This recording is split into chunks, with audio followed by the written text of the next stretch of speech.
Hi உறவுகளே, எல்லோருக்கும் Monday காலை வணக்கம். இப்போ வந்து நான் நான்வெஜ் குழம்பு வைக்க போகிறேன்ப்பா. எறா குழம்பு. நான்வெஜ்னா ரொம்ப இது இல்லைல்ல, எறா குழம்பு வைக்க போகிறேன்.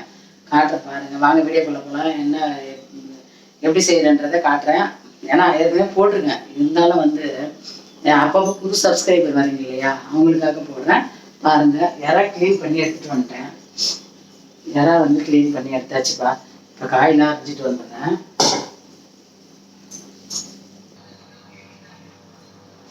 அது இன்னைக்கு வந்து மண் சட்டியில் தான் வைக்க போகிறேன். எறா குழம்பு வச்ச இது பற்ற வச்சிட்டேன். எண்ணெய் ஊற்றிக்கலாம்.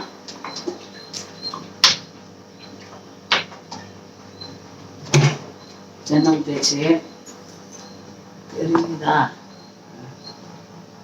சாதம் வேணுப்பா வந்துச்சுன்னு நினைக்கிறேன். வடிக்க மீத முட்டை வேகுது.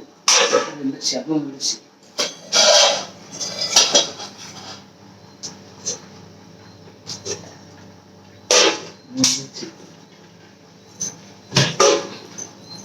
இது வந்து கடுகு போட்டுக்கலாம்.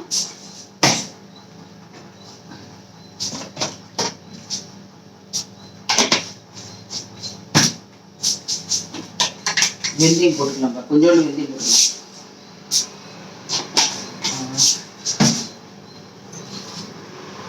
பூண்டு, வெங்காயம், தக்காளி, இந்த மிளகி அரிஞ்சு வச்சிருக்கேன். இதில் பார்த்தீங்கன்னா கத்திரிக்காய், வாழைக்காய், உருளைக்கிழங்கு எல்லாம் அரிஞ்சு வச்சிருப்பேன். ஆனால் வந்து முருங்கைக்காய் கிடைக்கல, அதுதான் ஒரு பிரச்சனை. கடுகு போட்டுட்டு கருவேப்பிலை போட்டுக்கலாம். வெங்காயம், பூண்டு அப்படியே ரெண்டு அரிஞ்சு வச்சுருக்கேன், அப்படியே போட்டுக்கலாம். ஈஸியாக ஒரு இறால் குழம்பு டக்குன்னு வச்சிடலாம்ப்பா. இது காய் அரைஞ்சிக்கிட்டிங்கன்னா டக்குன்னு வச்சிடலாம். நல்லா வெந்துச்சுன்னா என்ன ஆகுதுன்னா கீழே போட்டுது. வெந்துச்சுன்னா அழகாக கீழே போட்டுது. அதனால் நம்ம கடகரம் செஞ்சிடலாம். ஒரு 50 ரூபாய் இறால். ஆனால் இங்கே கொடுக்க மாட்டாங்க. ஒரு இடத்துல கொடுக்குறாங்க, குழம்புக்கு 50 ரூபா, கடை கொடுக்குறாங்க. இங்கே வந்து நம்ம கொடுக்குறதில்ல, நம்ம ஏரியாவில் கொடுக்குறதில்ல. 150 ரூபா. இந்த இறா வந்து 150 ரூபாய். இந்த இறா அரை கிலோ, 1 கிலோ 300 ரூபான்னாங்களா, ஒரு அரை கிலோ 150 ரூபா.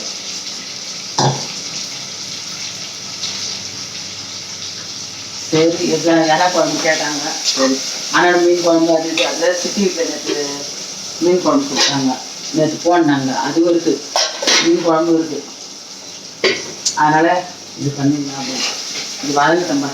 சோறு வச்சுட்டு வந்துடுறேன். வெங்காயம் வதங்கிடுச்சுப்பா. தக்காளி போட்டுக்கலாம்.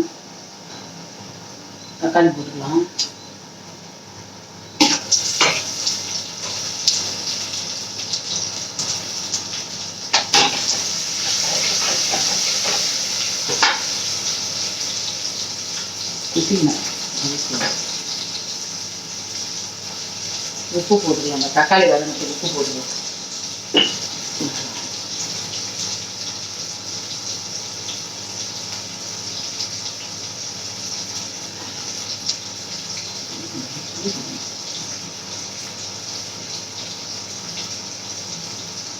நறுக்குன்னு குத்திக்கினேன்.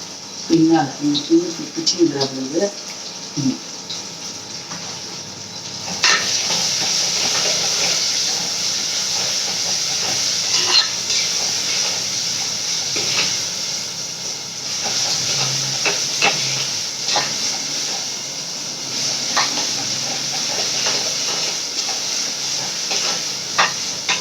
நல்லா இது கடலை எண்ணெய்ப்பா. இது நல்லா மஞ்சளாக இருக்கணும்.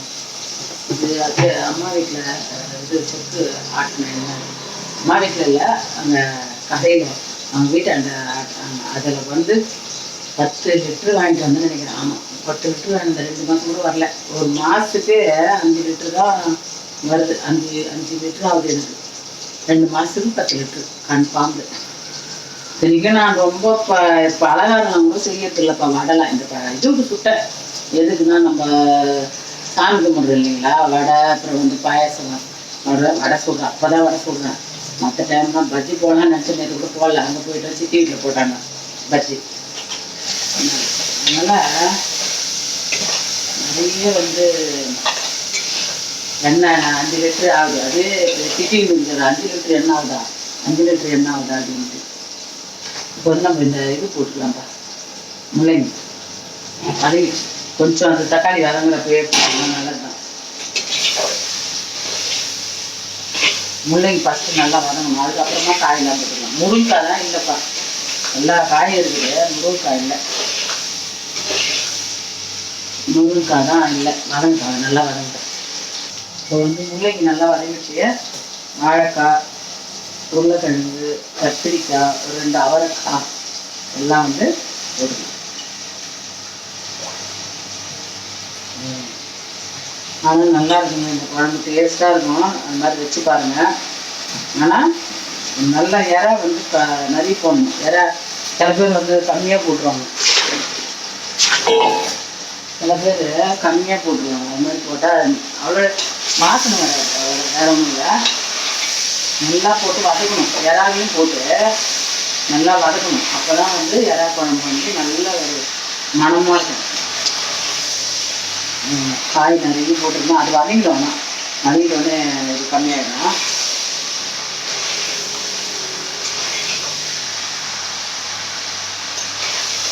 முள்ளங்கி எரிய முள்ளங்கி கூட போட்டு வைக்கலாம், அது ஒரு மாதிரியான டேஸ்ட்டு.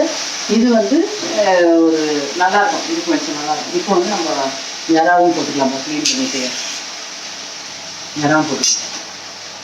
எல்லாமே வதங்கிச்சுன்னா நல்லாயிருக்கும்.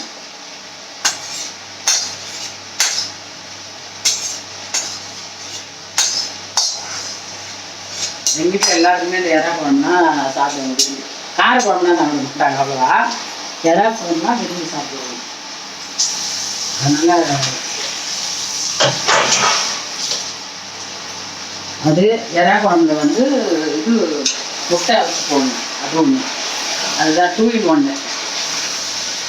இது வந்து எப்படின்னா பொரியல் கிடையாது, இதுலேயே எல்லாமே என்ன, ஏன்னா நிறைய தானே இறா போடுறோம், காய்கறி எல்லாம் போடுறோமா, அதை வச்சு சாப்பிடலாம். முட்டை வச்சு அதில் போட்டுருவேன், அது போட்டாலே நம்ம தொட்டுக்கிறதுக்கு கிடைக்குது இல்லையா. இது வந்து நல்லா வதங்கணும், இது இறாவும் காயெல்லாம் நல்லா வதங்கணும். அது எவ்வளோ வதங்கிடுச்சு பாருங்க, உள்ளே போயிடுது பட்டு.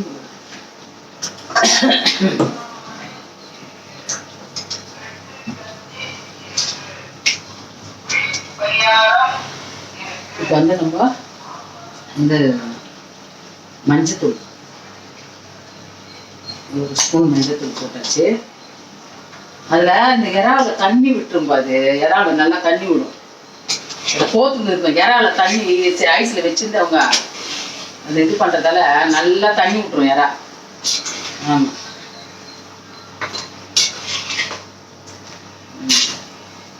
மஞ்சள் தூள் போட்டு நல்லா வதக்கியாச்சு.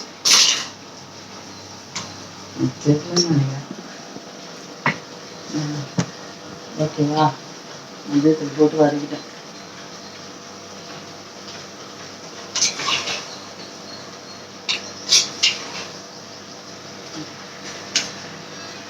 இப்போ வந்து நம்ம மிளகாத்தூள் போட்டுக்கலாம். காய் கத்திரிக்காயெல்லாம் வெந்து போச்சு பாருங்க, அது வதக்கல்லே வெந்து போச்சு, எல்லா காயும் வெந்துச்சு, நல்லா உள்ளே போயிடுச்சு. காய் வெந்துட்டு உள்ளே போயிடுச்சு. இப்போ நம்ம வந்து மிளகாத்தூள்,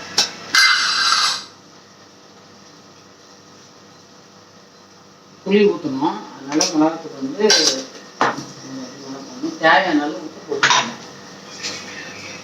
தேவையான அளவு உப்பு போட்டுக்கணும்.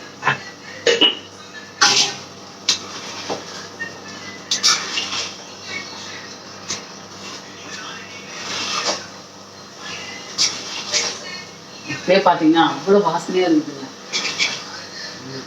நல்லா காய் சுத்தமாக வெந்து போச்சு. உங்களுக்கே தெரியும், இந்த பாருங்க மொத்தம் காய் நல்லா கத்திரிக்காயெல்லாம் வெந்து போச்சு. இப்போ இதுக்கு தேவையான அளவு தண்ணி ஊற்றிக்கலாம்.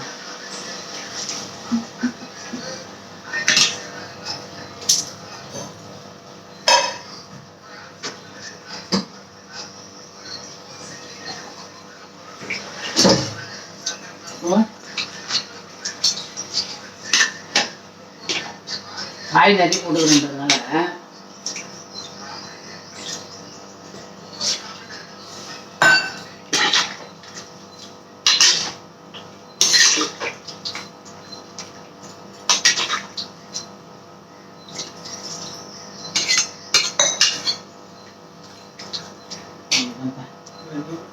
முட்டை முட்டை உரிச்சு அதை போட்டுக்கலாம்.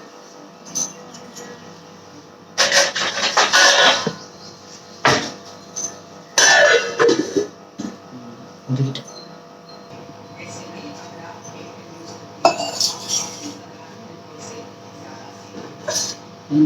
நல்லா கொதிச்சு எண்ணெய் மேலே கொஞ்சோண்டு புளி ஊற்றிக்கலாம். புளி ஊற்றணும் கொஞ்சம், அதனால புளி ஊற்றிக்கலாம்.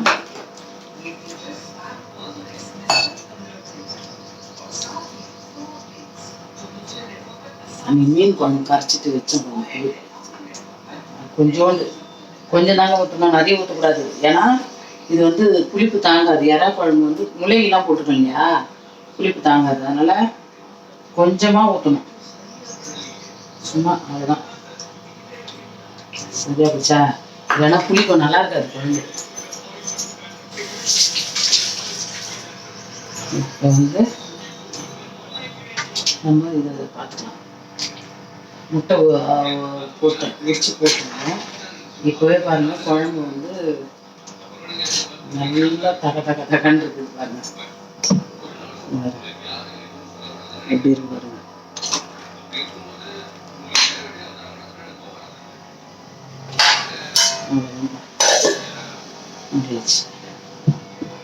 ஓகே, அவ்வளோதான். இப்போ கொதிச்ச பிறகு குழம்பு ரெடி.